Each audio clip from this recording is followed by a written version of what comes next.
Paumanhin kung meron man akong nasagasaan, kung meron man akong nasaktan.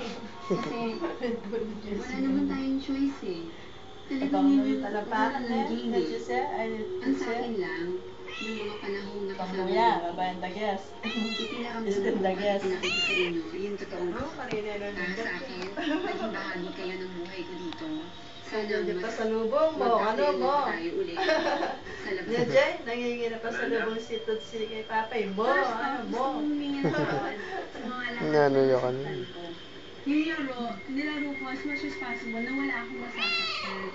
Gusto ko lang maging fair kayo pagdating sa pag-vote nyo, tingnan nyo kung sino talaga yung karapat-dapat, hindi lang emotions yung gamitin nyo, kundi isipin nyo na rin yung kaupahan, palakasan, at saka patatagan, na nandun lahat yun sa tao. Ay!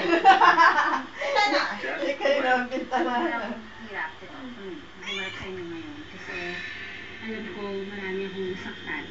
Marami akong nasirang relationship. Alam ko naman na sinasabi ko sa inyo. Gusto ko naman ng exposure. Gusto ko na magandang trabaho after this kaya ako dito. Pero I'm sorry kasi at the end, nakita ko na meron pa pala akong dapat pang ipaglaban. Sana mapansin nyo or makita nyo na nag-effort din ako dito.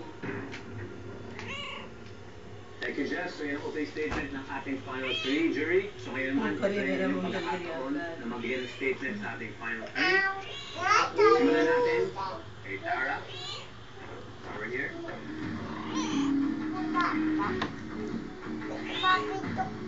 Papi,